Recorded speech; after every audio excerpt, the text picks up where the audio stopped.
సృష్టి test tube baby centre కేసులో సంచలన నిజాలు వెలుగులోకి వస్తున్నాయి. పోలీసుల విచారణలో సంచలన నిజాలు బయటపడుతూ ఉన్నాయి. గ్రామీణ ప్రాంతాలలో మెడికల్ క్యాంపులు నిర్వహించి పేదింటి ఆడబిడ్డలకు ఉచితంగా ఫెర్టిలిటీ సేవలు చేస్తామంటూ డాక్టర్ అత్తలూరి నమ్రత గ్యాంగ్ క్యాంపులు నిర్వహిస్తున్నట్లు తేలింది.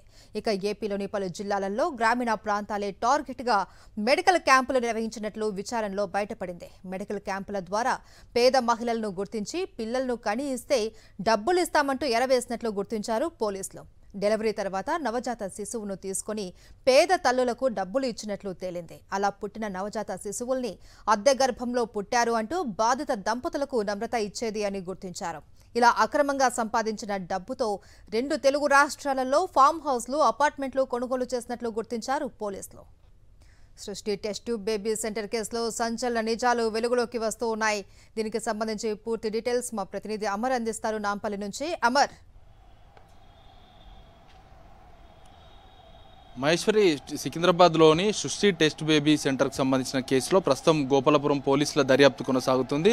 నార్త్ జోన్ డీసీపీ కార్యాలయంలో మొత్తం 3 నిందితులను తీసుకొచ్చి ప్రస్తుతం విచారణ అయితే జరుపుతున్నారు. డాక్టర్ నమ్రత వ్యవహారాలతో పాటు A3 నిందితురాలుగా ఉన్నటువంటి కళ్యాణి అచ్చయ్యమ్మ, మరోవైపు A6 నిందితురాలు, మొత్తం 3 కూడా ప్రస్తుతం విడివిడిగా విచారిస్తున్నారు. అయితే ఈ కేసులో ప్రస్తుతం పోలీసుల దర్యాప్తులో సంచలన విషయాలు వెలుగులోకి వస్తున్నాయి. ఒకవైపు ఈ కేసుకు సంబంధించి మరోవైపు బాధితుల నుంచి గోపాలపురం పోలీస్ స్టేషన్కి ఫిర్యాదులు కూడా వస్తున్నట్లుగా మనకు సమాచారం అయితే అందుతుంది. అయితే ఈ కేసుకు సంబంధించి ఓవరాల్గా చూసుకుంటే మొత్తం గ్రామీణ ప్రాంతాలే టార్గెట్గా చేసుకొని మెడికల్ క్యాంపులు నిర్వహిస్తున్నట్లుగా తెలుస్తుంది. ఈ మెడికల్ క్యాంపులు అనేది సాధారణ జబ్బులు, సాధారణంగా క్యాంపులే మాత్రమే నిర్వహిస్తారు. కానీ ఫెర్టిలిటీకి సంబంధించిన సేవలు చేస్తామంటూ కూడా ఏపీకి సంబంధించిన పలు జిల్లాల్లో కూడా గ్రామీణ స్థాయిలో ఏదైతే మారుమూల ప్రాంతాలు ఉంటాయో వాటినే టార్గెట్గా చేసుకొని స్థానికంగా ఉన్నటువంటి ప్రైవేట్ ఏఎన్ఎంలు, నర్సుల ద్వారా కొంత డాటాను కలెక్ట్ చేసుకోవడం, వారి ద్వారా ఏదైతే ప్రెగ్నెన్సీ ఉన్నటువంటి పేషెంట్స్ను వాళ్ళు చేస్తున్నటువంటి మెడికల్ ప్రోగ్రామ్స్ ఏవైతే ఉంటాయో ఆ కండక్ట్ చేస్తున్న వాడికి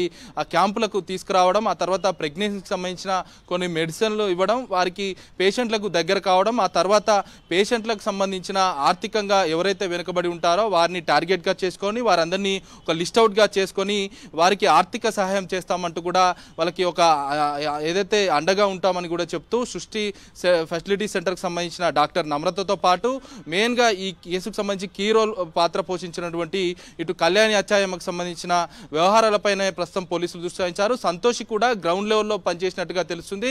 ఎవరైతే మెటర్నిటీకి సంబంధించిన ప్రెగ్నెన్సీ ఉమెన్స్ ఉంటారో వారికి ఆర్థికంగా డబ్బు చూపిస్తూ ఈ డబ్బులు ఇస్తాము, పుట్టే పిల్లవాన్ని మాకు ఇవ్వండి అంటూ కూడా ఒక అగ్రిమెంట్ రూపంగా వాళ్ళు తీసుకొని ఆ తర్వాత ఆ బాబునైనా పాపనైనా వాళ్ళు కొనుగోలు చేసిన తర్వాత ఈ కొనుగోలు చేసిన బాబుని సరగోసి విధానం ద్వారా ఏదైతే బాధిత దంపతులకైతే ఇస్తా ఉన్నారు. మొత్తం బాధిత దంపతులకు సంబంధించి చూసుకుంటే ఎవరైతే ఉన్నవాళ్ళు ఉన్నారో వారి దగ్గర నుంచి ఒక్కొక్కరి నుంచి ఒక్కొక్క విధంగా 30 నుంచి 80 లక్షల దాకా సరోగసి విధానం ద్వారా పిల్లలు పుట్టిస్తామంటూ కూడా మాయమాటలు చెప్తూ చాలా మంది దంపతులను కూడా మోసం చేస్తున్నారు. వీటన్నిటికి సంబంధించి ప్రస్తుతం చైల్డ్ ట్రాఫికింగ్ కోణాల్లో పోలీసులు అయితే దర్యాప్తు చేస్తా ఉన్నారు. సంతోషి పాత్రతో పాటు ఇటు ఏఎన్ఎంగా ఉండి ఇటు మేనేజింగ్ హెడ్గా ఉన్నటువంటి ఎవరైతే కళ్యాణి అచ్చాయమ్మ ఉందో మొత్తం ఈ 3కి సంబంధించిన డాక్టర్ నమ్రతను కూడా వేరువేరుగా విచారిస్తూ ప్రస్తుతం వాళ్ళ కన్ఫెషన్ కూడా నార్త్ జోన్ డీసీపీ కార్యాలయంలో ప్రస్తుతం పోలీసులు అయితే సేకరిస్తున్నారు.